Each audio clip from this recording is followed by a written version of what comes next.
It was supposed to be a simple, joyous day. My 35th birthday had started with warm wishes from friends and family, a few surprise gifts left on my doorstep, and a breakfast with Kyle, who seemed unusually distant. Ignoring his aloofness, I busied myself with preparations for the dinner party. The guest list was modest, close friends and family, nothing extravagant, but it meant the world to me. The grocery store was my last stop before heading home. I filled my cart with fresh vegetables, a couple of bottles of wine, and all the ingredients for my signature lasagna. As I drove back, the setting sun cast a golden hue over the city, and I found myself lost in thoughts of the evening ahead. I imagined the laughter, the clinking of glasses, and the warmth of loved ones gathered around my table. I was just a few blocks from home when it happened. The light ahead turned red, but I didn't notice. My mind was miles away, in the middle of my dinner party. By the time I saw the car coming from the left, it was too late. The impact was deafening. My car lurched forward, the groceries in the backseat cascading onto the floor. The airbag deployed with a force that knocked the wind out of me. For a moment, everything was a blur of pain and confusion. As I struggled to catch my breath, a man's voice pierced through the haze. "Are you okay?" he asked, his voice steady and calm. I turned to see a man, mid-30s, with concerned blue eyes and a rugged appearance that spoke of quiet strength. "I think so," I managed to reply, my voice shaky. "Let's get you out of the car," he said gently. "I'm George, by the way." With his help, I stumbled out of the car. My legs were unsteady, my heart racing. George guided me to the sidewalk, his grip firm yet reassuring. "We need to get you checked out," he said, already dialing 911, "just to be sure you're okay." As we waited for the ambulance, George stayed by my side, his presence a comforting anchor amidst the chaos. "Do you have anyone you need to call?" he asked. "My husband," I said, reaching for my phone with trembling hands. I dialed Kyle's number, hoping he would answer. After a few rings, he picked up. "Michelle, what's going on?" "I've been in an accident," I said, my voice wavering. "I'm okay, but I need to go to the hospital." There was a pause on the other end. "I'll meet you there," Kyle said, his tone flat. The paramedics arrived shortly after, their efficiency and calm demeanor a stark contrast to the turmoil I felt. They checked me over, declared that nothing seemed broken, but insisted on a hospital visit for a thorough checkup. George offered to drive me there, and I found myself nodding, too dazed to argue. In the emergency room, George sat with me, his presence a surprising source of comfort. "You didn't have to stay," I said, trying to muster a smile. "It's no trouble," he replied. "I just want to make sure you're all right." The doctors confirmed that I had no serious injuries, just some bruises and a mild concussion. They advised rest and observation. I thanked them, relieved but exhausted. When we stepped out of the hospital, the night air was cool and refreshing. Kyle hadn't shown up. "Do you need a ride home?" George asked, his concern genuine. "Yes, please," I said softly, feeling a wave of gratitude for this stranger who had shown me such kindness. The drive home was quiet, the silence filled with unspoken thoughts. When we arrived, George insisted on helping me carry my salvaged groceries inside. We placed the bags on the kitchen counter, and I felt a lump in my throat as I looked at the scattered ingredients. The dinner party was a distant memory now, overshadowed by the events of the day. "Thank you, George," I said, my voice trembling. "I don't know how to repay you." "You don't have to," he replied, offering a warm smile. "Just take care of yourself. And if you need anything, don't hesitate to call." As he handed me his phone number, I felt a flicker of something new amidst the wreckage of the day, a connection, a sense of hope. "I will," I promised.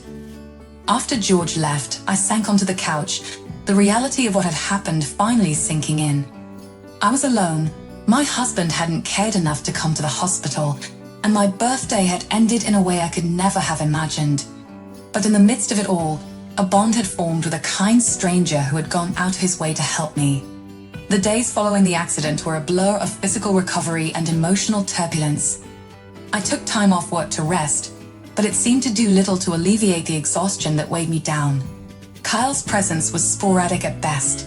He came home late, left early, and when he was around, he was distant, his eyes often glued to his phone.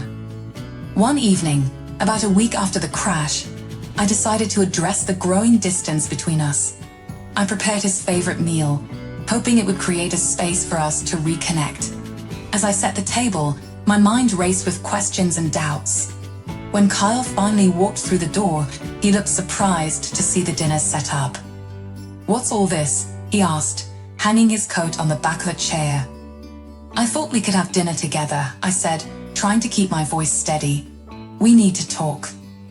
Kyle's eyes flickered with something I couldn't quite place. Guilt, perhaps, or maybe resignation. He nodded and sat down, but his body language screamed reluctance. "How was your day?" I started, attempting small talk as we began to eat. "It was fine," he replied curtly. "Busy." "Is everything okay, Kyle?" I finally asked, unable to keep the concern out of my voice. "You've been so distant lately. I feel like I hardly see you." He sighed, putting down his fork and looking at me for the first time in what felt like weeks. "Michelle, there's something I need to tell you."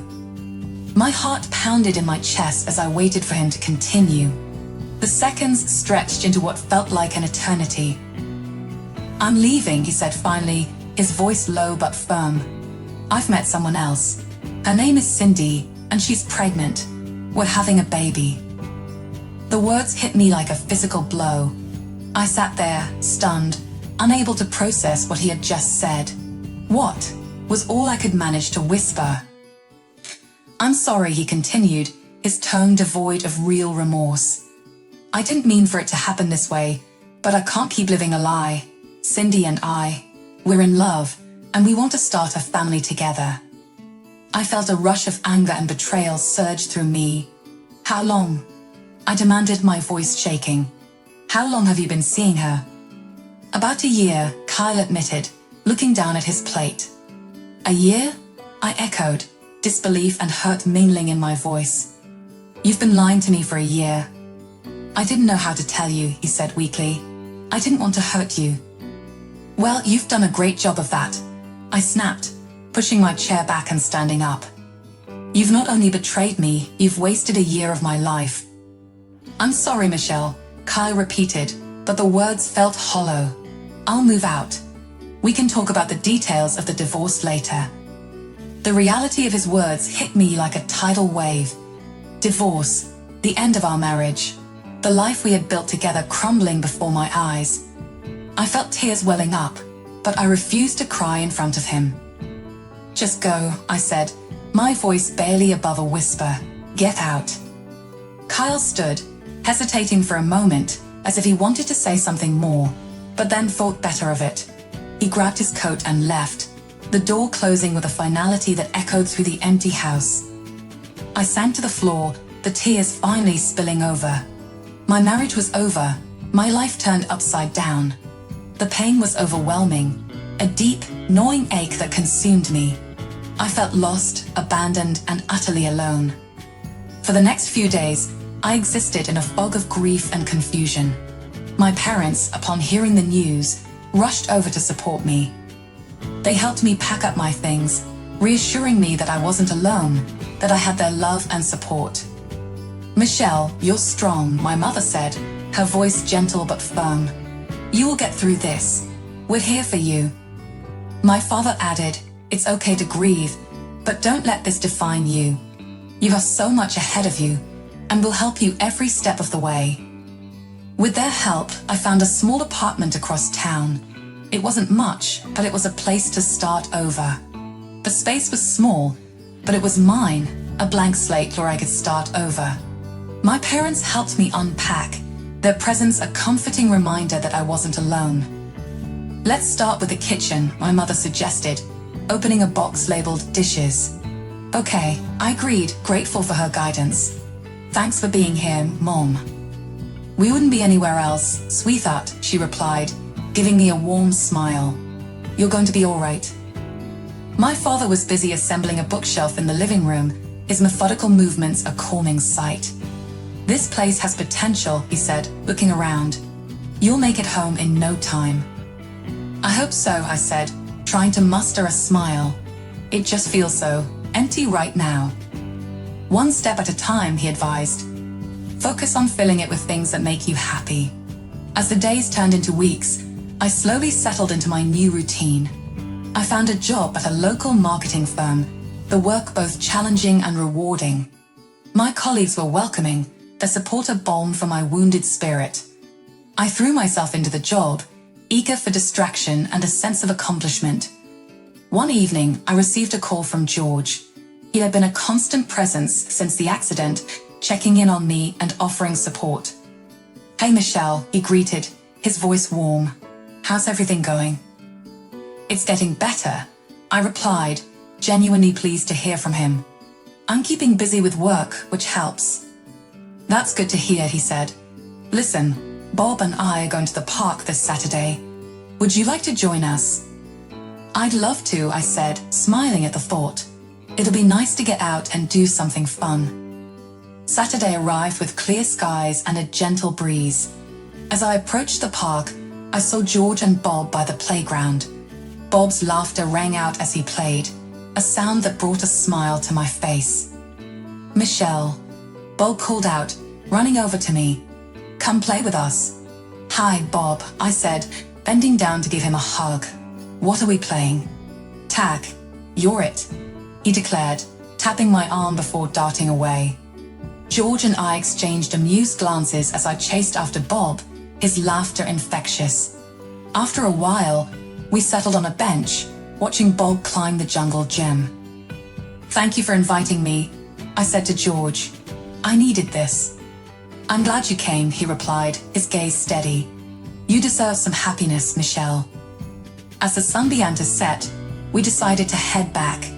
George offered to walk me home, and I found myself looking forward to his company. "So, how's the new place?" he asked as we strolled through the quiet streets. "It's starting to feel like home," I said, looking up at the sky. "It's a work in progress, but I'm getting there." "That's good to hear," George said. "If you ever need help with anything, don't hesitate to ask." "I appreciate that," I replied, feeling a warmth spread through me. "I really do." Our friendship continued to grow, and I found myself spending more time with George and Bob. We had dinners together, went on little outings, and shared countless conversations. Their presence became a source of comfort and joy in my life. At work, I thrived. I successfully managed a major project, earning the respect and admiration of my colleagues. The sense of accomplishment and recognition was intoxicating, and I found myself smiling more, laughing more, and gradually feeling whole again. One evening, after a particularly successful day at work, George invited me over for dinner. Bob was excited to show me a new drawing he had made, and George had cooked a delicious meal. As we sat down to eat, I felt a deep sense of contentment. "This is wonderful, George," I said, taking a bite of the pasta he had prepared. "You're an amazing cook." "Thank you," he replied, his eyes twinkling with amusement. "I had a great teacher, my mother." "Well, she did a fantastic job," I said, smiling. "Everything is delicious." Bob chimed in, "Daddy makes the best pasta.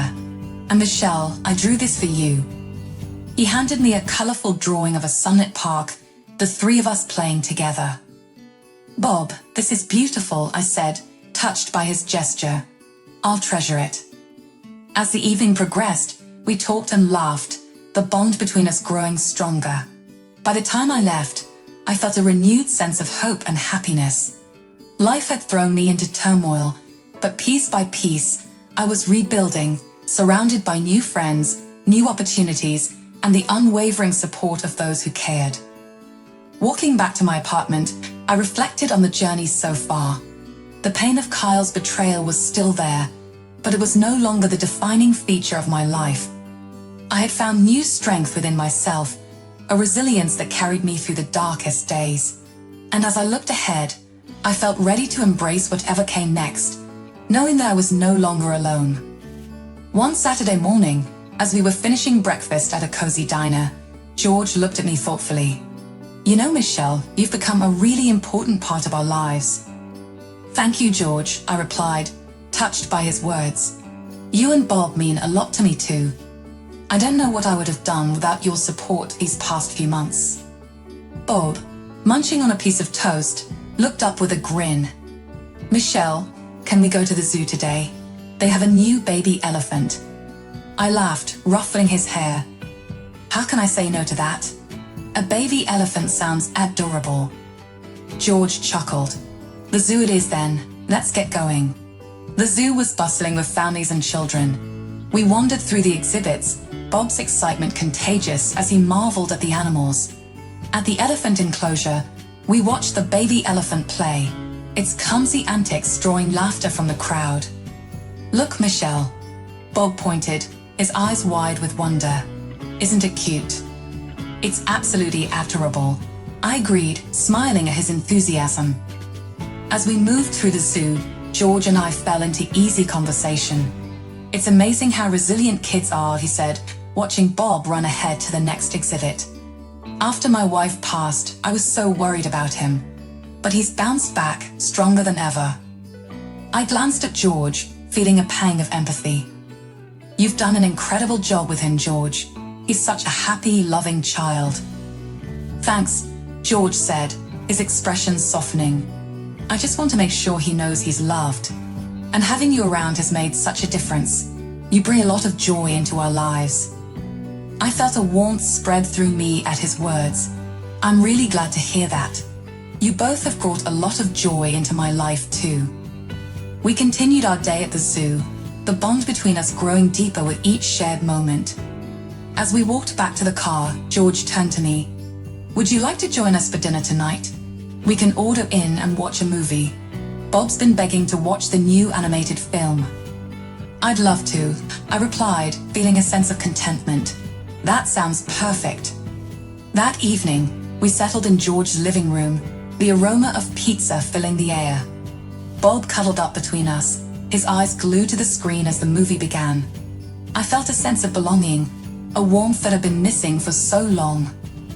During a quiet moment in the movie, George turned to me. "Michelle, I know things have been tough for you, but you're handling everything with so much grace. You're stronger than you realize." I looked at him, feeling a surge of gratitude. "Thank you, George. I couldn't have done it without you and Bob. You've given me something to look forward to, something to hold on to." He reached over and gently squeezed my hand. "We're in this together." As the movie ended and Bob drifted off to sleep, George and I carefully moved him to his bed. In the dim light of the living room, we sat together, the silence comfortable and reassuring. "Michelle," George began softly, "I don't want to rush things, but I need you to know how much I care about you. You've become more than just a friend to me." I felt my heart skip a beat. "George, I care about you too, so much. You and Bob have brought so much happiness into my life. I'm not sure where this is going, but I'm open to finding out." He smiled, his eyes warm and sincere. That's all I needed to hear. We'll take it one step at a time. From that night on, our relationship deepened. We spent more time together, exploring the possibilities of what we could become. At work, I continued to excel, taking on new challenges and finding fulfillment in my achievements. My colleagues noticed the change in me, the newfound confidence and happiness that seemed to radiate from within. One afternoon, my boss, Karen, called me into her office. "Michelle, I've been really impressed with your work lately. You've shown incredible dedication and leadership. I'd like to offer you a promotion to project manager." I was stunned, joy bubbling up inside me. "Thank you, Karen. I'm honored. I promise I won't let you down." "I have no doubt you'll excel," she said, smiling. "Congratulations, Michelle." I couldn't wait to share the news with George. That evening, as we celebrated over dinner, he looked at me with pride. "You deserve this, Michelle. You've worked so hard, and I'm so proud of you." "Thank you," I said, feeling overwhelmed with happiness. "I couldn't have done it without your support." As the night drew to a close, I realized how far I had come since the accident. The pieces of my life were slowly falling into place, forming a new picture of happiness and fulfillment. As I settled into my role as project manager, I found myself thriving in ways I hadn't imagined possible. The challenges invigorated me, and I relished the opportunity to lead my team through exciting new ventures. One morning, as I was preparing a presentation for an important client meeting, my colleague and friend, Jenna, popped her head into my office.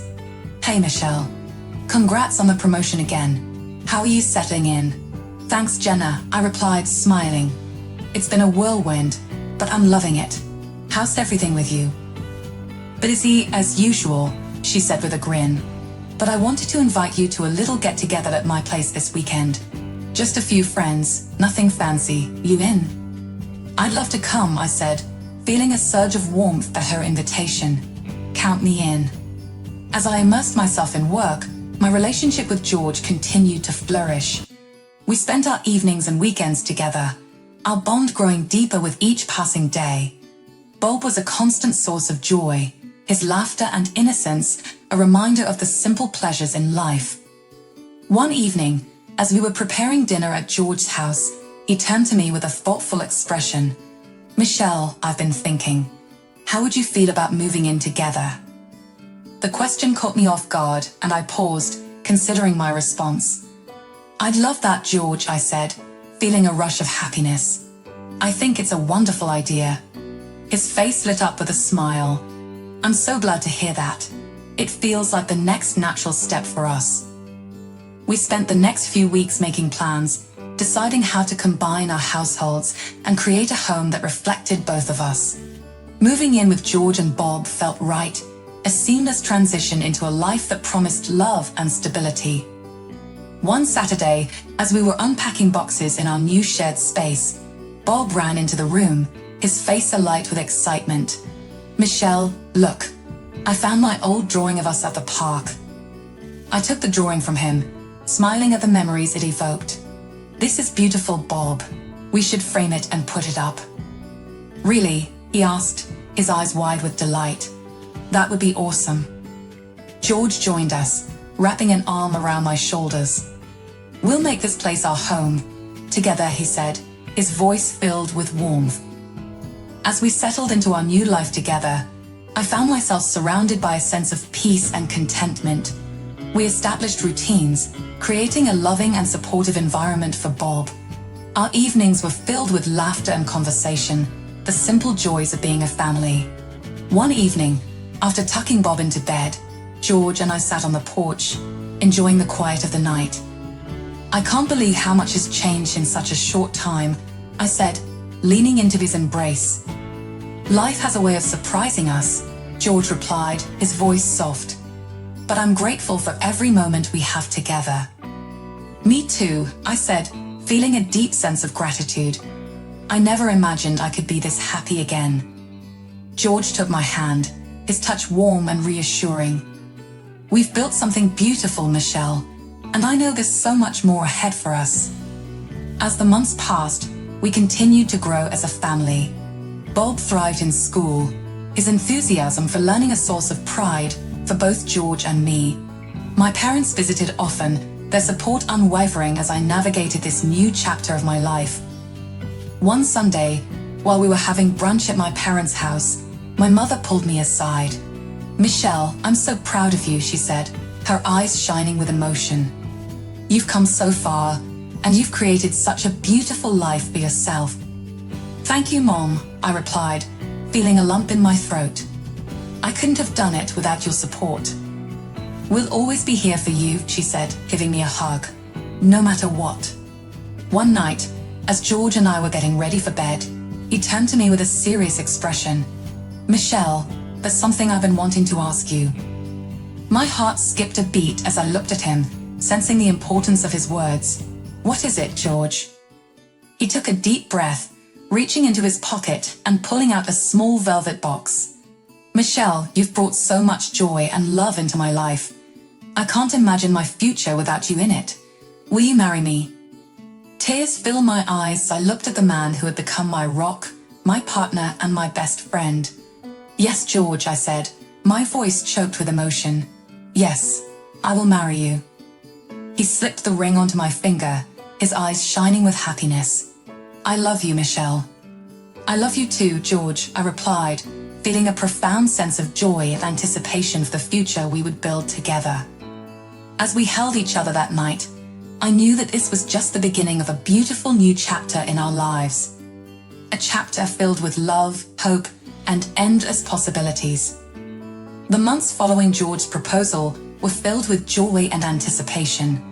We began planning our wedding, a small and intimate ceremony surrounded by family and close friends. Life seemed to be settling into a perfect rhythm until one day, the past unexpectedly resurfaced. I was at work, engrossed in preparing for a major presentation, when my phone buzzed with a message. Glancing at it, I saw Kyle's name and felt a jolt of surprise and unease. We hadn't spoken much since the divorce, our interactions limited to necessary legal matters. The message was short. Can we meet? I need to talk. I stared at the screen, conflicted. Part of me wanted to ignore it, but curiosity and a sense of unfinished business urged me to respond. After a moment's hesitation, I typed back, "Okay, where and when?" We agreed to meet at a nearby coffee shop the following evening. The day dragged on, my mind distracted by the impending encounter. I couldn't help but wonder what Kyle wanted after all this time. The next evening, I arrived at the coffee shop early, choosing a quiet corner table. I sipped my coffee, trying to calm my nerves.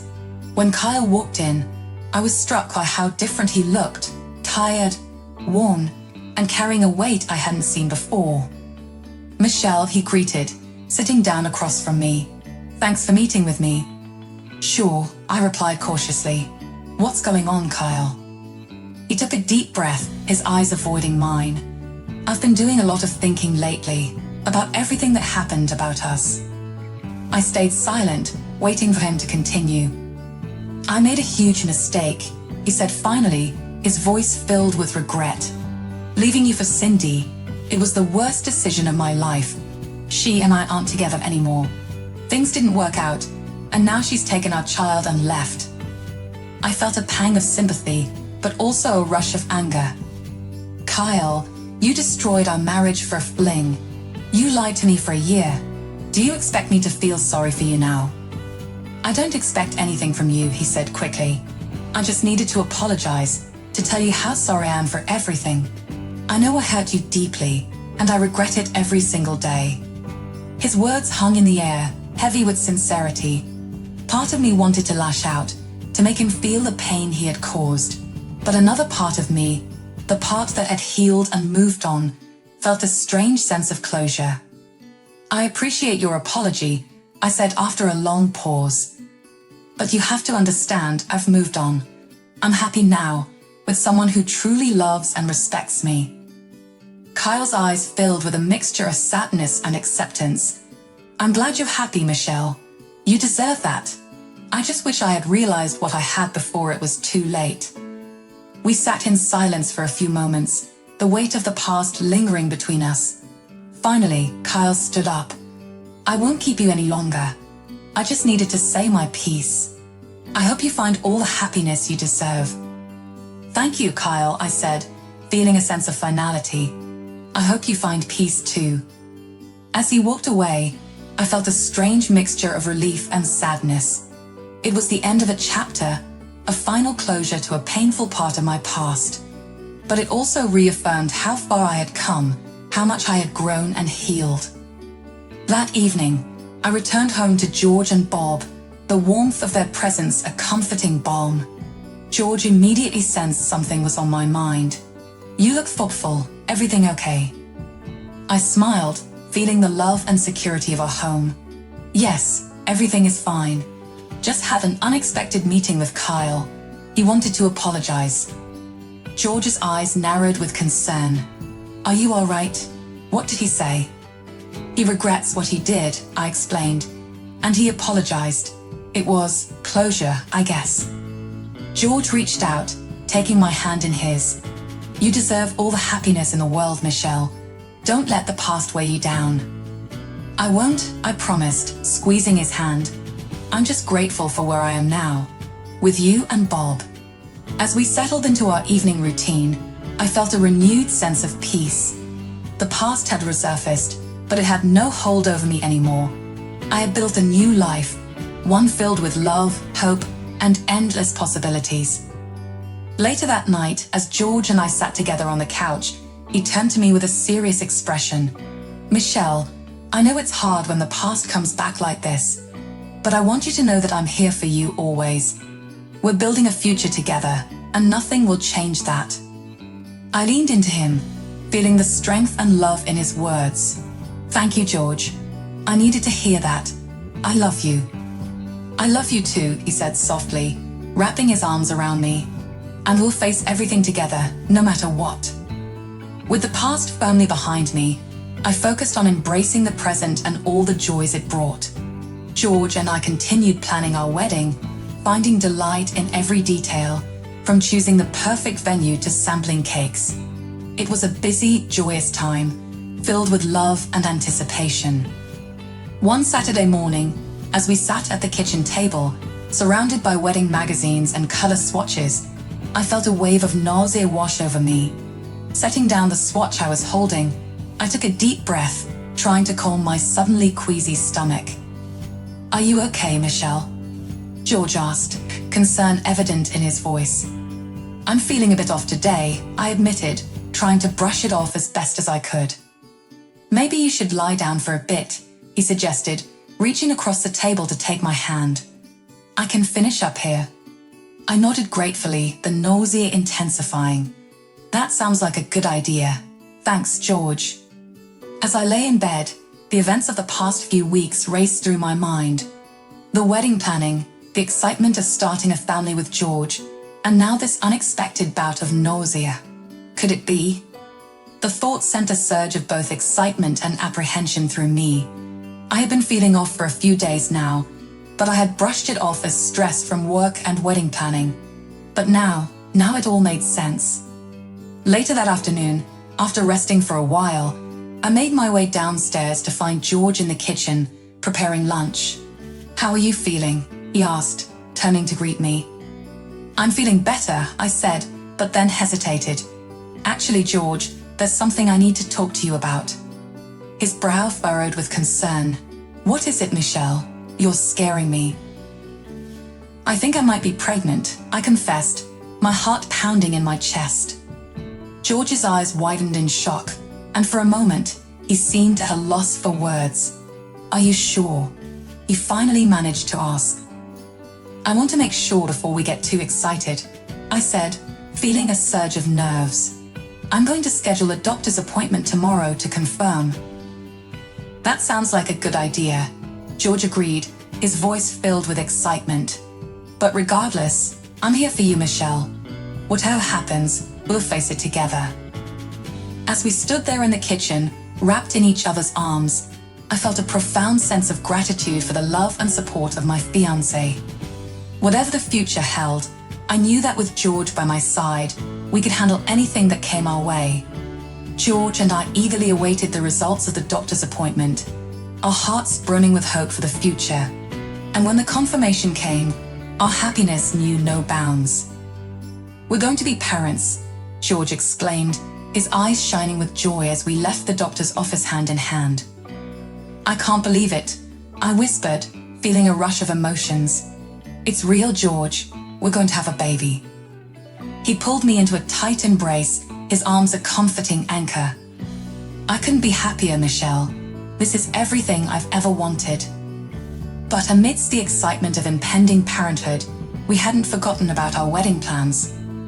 The wedding was a beautiful affair, held in a quaint garden setting with flowers blooming in abundance. Our loved ones gathered to witness our union, their smiles and well wishes filling the air with warmth and love. As I walked down the aisle, my heart filled with gratitude for the journey that had led me to this moment. George stood waiting for me at the altar, his eyes filled with love and adoration. You look stunning, he whispered as I reached his side, his voice barely above a whisper. Thank you, I murmured, feeling overwhelmed by the love and emotion in his gaze. The ceremony was filled with laughter and tears, vows exchanged and promises made. And as we said, "I do," I felt a sense of completeness wash over me, knowing that I was exactly where I was meant to be. After the ceremony, we celebrated with a joyous reception, dancing under the stars and toasting to our future together. It was a day filled with love and happiness, a perfect beginning to our new life as husband and wife.